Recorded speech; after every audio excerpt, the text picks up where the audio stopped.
So today's video is on a KitchenAid countertop mixer. After the grease gets a little bit old, the food grade grease that's inside, it starts dripping. As you can see, it turns into a very liquefied state. And what we're going to do on this particular model is we're going to take off the top head of this, remove it from this base here. There's 4 screws, 2 on each side. We're going to put this aside. We're going to work on just the head. So let's get to it. So the first thing we're going to do is we're going to take a number 3 Phillips head. We're going to loosen these guys up on the bottom.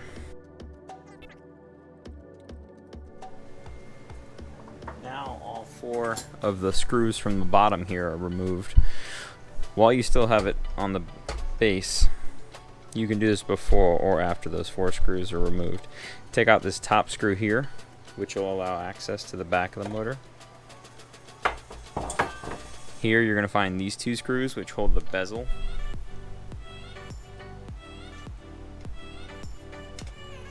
This is a number 2 Phillips I'm using. Pop those out. Make sure you're putting all these in your parts dish. Then this will just kind of go like such and that'll come off. Set that aside. As you see, covered in grease. So after we do that, the actual head of this will come off. You can see how much of this is leaking out.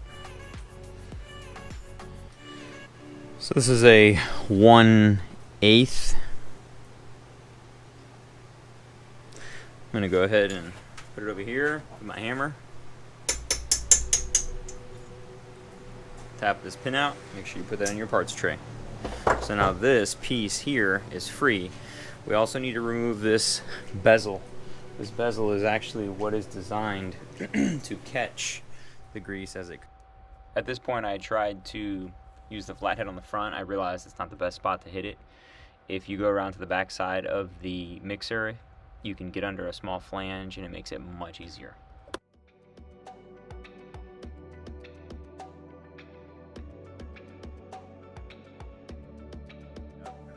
Walk yourself around, it'll come off, and that's what is supposed to grab all that fluid.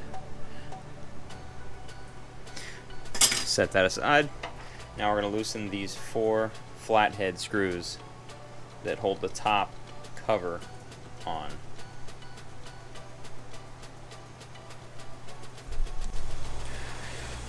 Got that pin out, so we're going to go ahead and there's 2 little, well, excuse me, there's one here, another here, and one up here.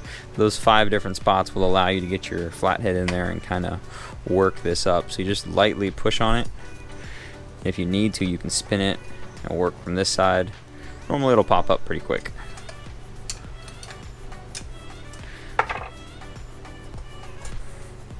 So that'll slide off, and here you can start seeing all your old nasty grease that you're going to be pulling out and replacing. There's really no rhyme or reason to the spline, so as long as you line that hole up later when you stick it on, try to get an idea where this hole is and where this hole is, so that way when you push this down they're almost lined up, and then you can use a small screwdriver to put them perfect. So got that off. We'll clean that in a minute.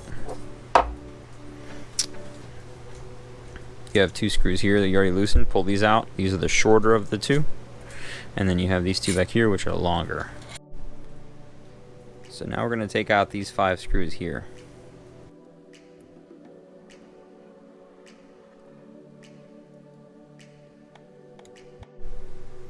Alright, so now we got these 2 out, these 2 out, these 5 loose. These 5 should all be the same length. Put those in our parts tray. Now, this should be completely free. Make sure you take off this washer. Doesn't matter the orientation of it, but just make sure you put it back on.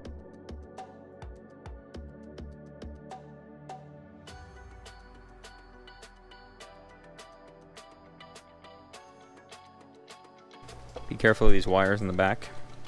This will slide out and then that'll be free. Alright, so here's our goal. Get all this out, clean all this up, And then we're going to use our food machine grease, non-toxic, and we'll re-grease all that. So to clean this up, I'm going to use some rags that are obviously disposable, and maybe a little bit of a putty knife and a little scraper, and get all this out I possibly can. The more you get out, the better, because this is all old and solidified. So let's get to cleaning. Alright, so I'm going to use some paper towel to get most of it out. Word of advice is have like a little tray ready to throw the dirty paper towel in, because it's going to get funky.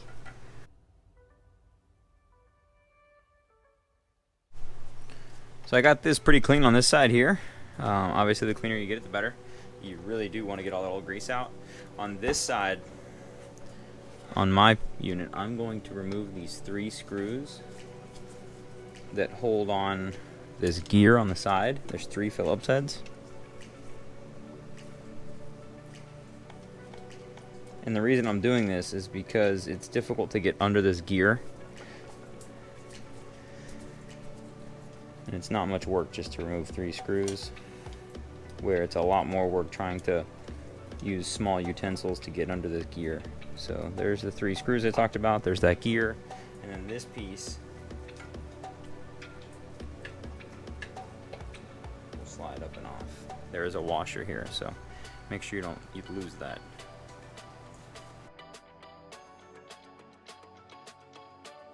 Alright, so now that's done, I'm going to go ahead and pop this back on, make sure that washer is on there. Try to clean even these little flutes in the gear.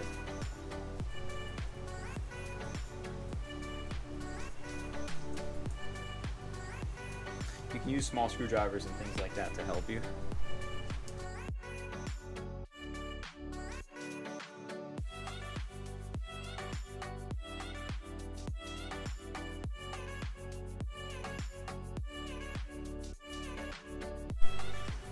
So now for the greasing part, you're trying to put in the equal amount of grease that you took out. So I totally lost the video from this portion, but basically you're putting grease on everything you took grease off of, all the gears, all the metal portions. Alright, so we got our 2 halves together. We got our wires in the back here all cleared and into where they should be. The next thing we're going to do is put those 5 screws back around this top bezel piece. And that's going to help pull everything back flat.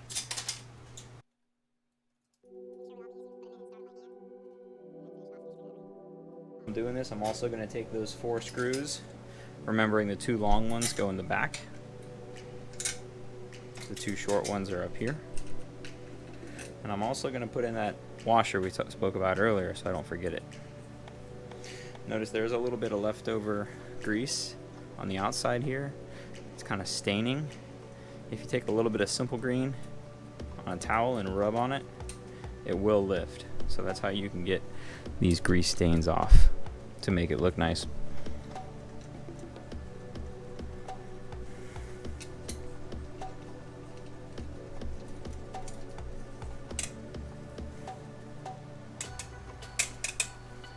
Alright, we're going to start tightening up all these flathead screws. Alright, so we got all our 5 screws up here done, 2 and 2, all nice and tight.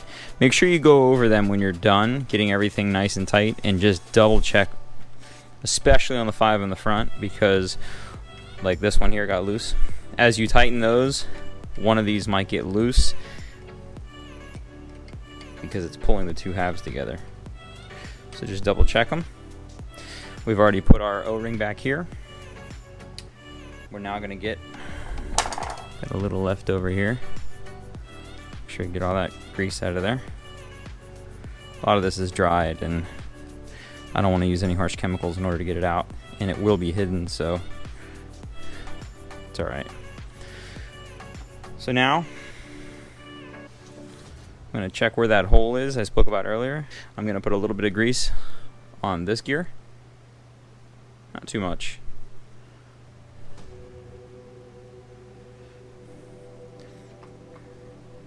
And the goal now is to line these holes up.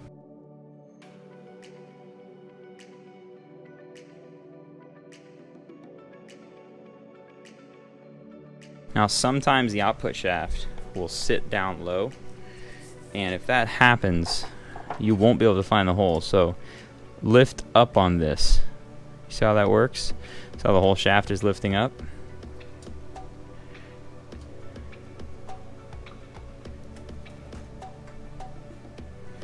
Sometimes it can be challenging to pull it out.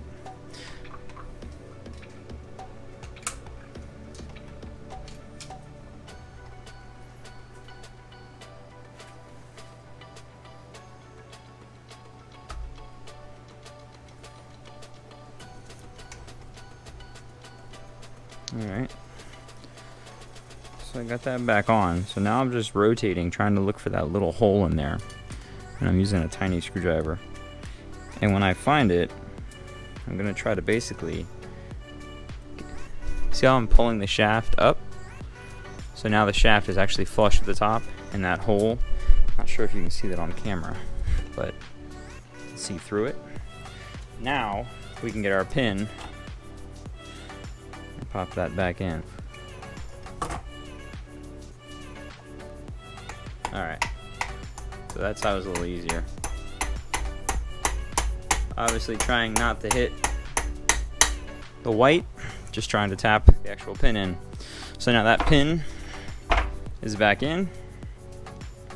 We can now get our beauty plate and put that on, but before I put that on, I'm going to use a little bit of Simple Green, and I'm going to clean out all that grease that you see in there, because this is actually the little skirt that catches the grease that comes out of this piece here, this bowl.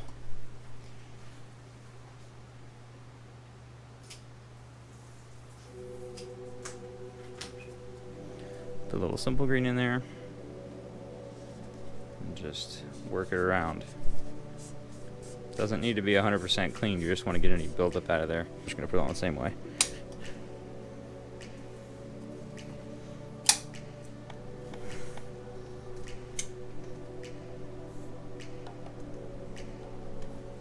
Might be a little challenging to get on, especially because it's probably slippery, so just keep trying to press. And eventually it'll fall all the way down to where it's flush. This is the stuff I was talking about that comes off with Simple Green.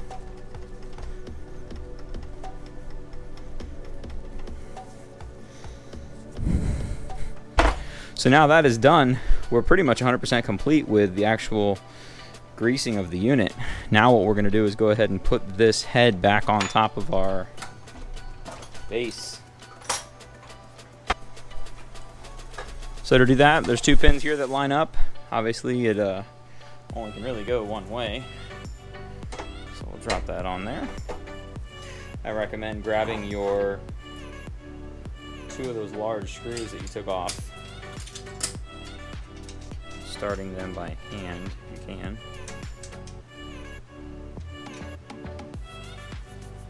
My hand's extremely slippery, so go ahead and get that screwdriver, put that one in all the way. If you get that back one in first, you're less likely to have the head fall off of the unit. Now we'll get that one in.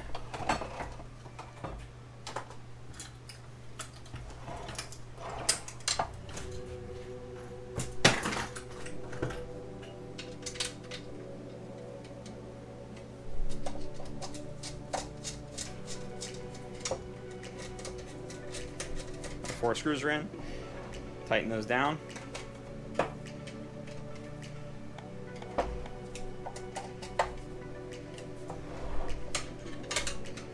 Alright, those are nice and snug. Now we're going to get our little bezel piece, clean it up, but it be very, very gentle because there's a bend to it. And that bend is kind of crucial to the way it fits on the machine. So drop that around the front of the machine, come around the back here. So it snaps on. That's what that bend is kind of designed to do. For there, and then I'll grab our two Phillips screws, put those on.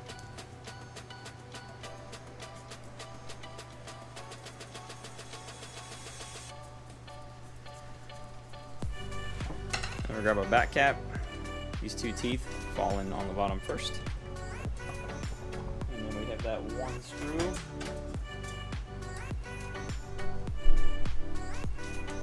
goes on top.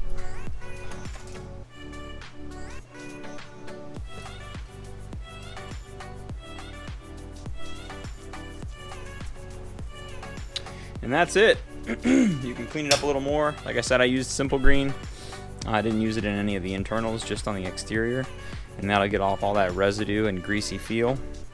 And now you've got another good 5 years on this mixer. It is recommended by the manufacturer to start the mixer up every once in a while and just run it. Just turn it on, just like this, and let it spin. The reason they say to do that is because it agitates all the grease in there and gets it more viscosity so it doesn't leak like water. So keep that in mind. Sometimes these things sit underneath the cabinet for a while and don't get used. Maybe they come out during the holidays or when you're cooking a lot. But that's all. If you liked the video, give it a thumbs up. If you'd like to see more like it, please subscribe. And if you have any questions, drop them in the comments below and I'll do my best to answer them. Thank you.